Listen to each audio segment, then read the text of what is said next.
Magandang araw mga kapolitika at welcome back dito sa ating YouTube channel. Kung kayo ay bago pa lang ay huwag kalimutang mag-like at mag-subscribe na rin kayo para updated kayo dito sa ating mga latest issue. Mga kapolitika, itong ating pag-uusapan sa ngayon ay itong continuation doon sa ating napag-usapan sa ating mga previous video.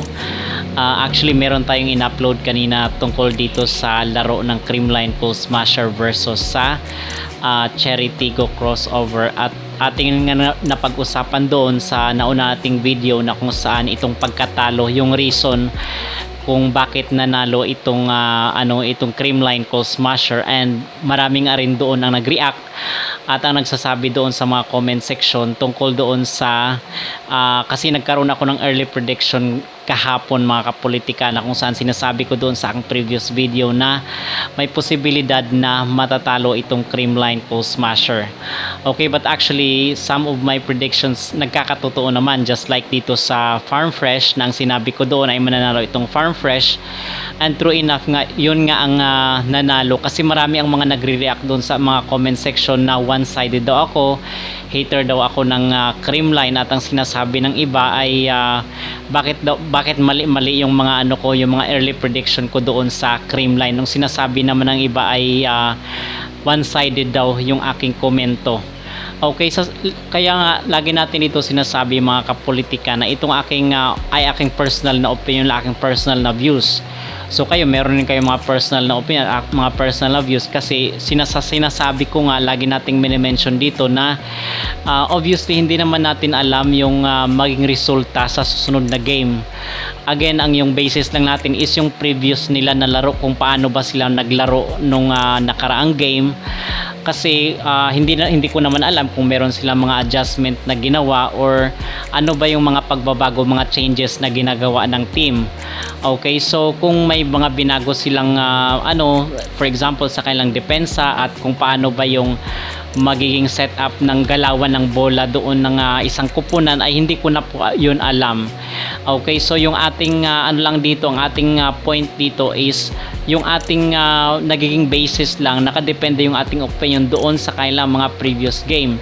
Okay, so ano ba yung mga previous game ng Creamline? For example, doon sa PLDT na kung saan sila ay natalo, itong ang PLDT is iisa nga lang yung nagbubuhat sa kanila, itong si Samuel Lingco, so which is pareho din dito ng scenario dito sa Cherry Tigo crossover, na ang nagbubuhat lang sa kanila is itong si Kath Bell. Okay, kung kaya ko sinasabi na may posibilidad na mananalo itong Cherry Tigo crossover, but then again mga kapolitika, yun ay akong personal na opinion at yun ang nakikita ko. So kung nagkakamali man yung mga early prediction natin, sometimes ay lang po yun, hindi po ibig sabihin doon na anti-Creamline ako, kasi meron namang mga laro na sinasabi ko na Creamline ang mananalo.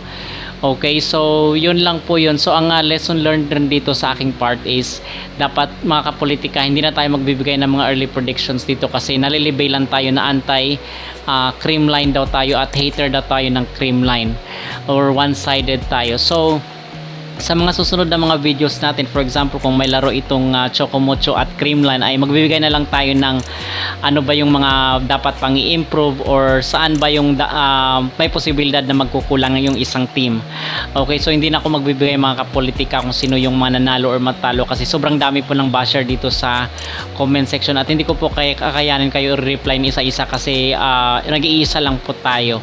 Okay, so yun po lang po ang aking masasabi. Now on the other hand, since nagkaroon naman na tayo ng video at napag-usapan natin itong laro ng Creamline at Cherry Tigo, so dito naman tayo sa side ng Cherry Tigo. Ano ba yung mga pagkukulang at ano ba yung misses talaga, pinakamalaking na miss dito ng Cherry Tigo? Kasi nakita ko pala doon yung mas malaki pa rin pala yung points na ibinigay ni Kath Bell. Nasa 31 points yung pinaulan niya na puntos, at nasa 25 lang itong si Pons, itong nagbuhat ng team ng Creamline Pulse Smasher. But on the other hand is nakayang ipanalo ng Creamline itong laro even though mas malaki itong puntos na pinaulan ni Cuthbert. Kasi ang nakikita ko dito mga kapolitika, at ito rin yung mga opinion ng mga tao dito sa comment section, ay talagang inasa. Talagang doon na nakadepende yung buong team sa Cheritigo. Kasi kung ikukumpara mo dito sa Creamline na well distributed yung points at marami sa kanila ang mga nag-double digit din. Kung ikukumpara mo dito sa Cheritigo na si Cuthbert at si ano lang, yung isang pointers nila ay itong si Araga lang, nasa 12 points lang din. So ikukumpara mo dito kila Gumabaw, dito kay Erica Stanton, dito kay Bea De Leon at kay Bernard Pons na nagdo-double digit sila. Okay, so natabunan yung 31 points na pinaulan ni Cuthbert. So mainly because is nakadepende nga yung team doon lang sa import. Even though buhatera itong si Cuthbert, hindi niya po kakayanin, especially na butas yung depensa ng Cheritigo. Kahit 100 points pa yung ipapaulan ni Cuthbert dyan mga kapolitika, ay kukulangin pa rin.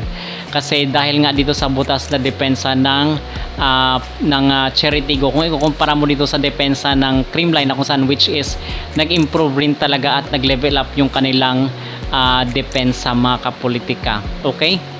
So ito yung sinasabi nila at pamagat dito sa ating video na ang malaking pagkakamali ng Cheritigo crossover, and I hope na this will be a lesson learned dito sa Cheritigo, kasi sobrang dami nga ang expectations na sila daw yung mananalo today, which is kabaliktaran po yung nangyari mga kapolitika. Well, anyway, congratulations nga dito sa koponan ng Creamline kasi sila ang nanalo today. At again, hindi na po ako magbibigay ng mga early predictions sa mga susunod na laro. Magbibigay lang po tayo ng mga opinion at mga personal tips natin sa mga susunod na game ng mga iba't ibang koponan. Okay? So yun lamang mga kapolitika. Kayo, ano sa tingin nyo ang pinakamalaking pagkakamali at pinakamalaking opportunity ng Cheritigo sa laro nila versus Creamline Cold Smasher? Mag-ingay sa comment section at huwag kalimutang mag-like at mag-subscribe muna kayo para updated kayo dito sa ating mga latest issue.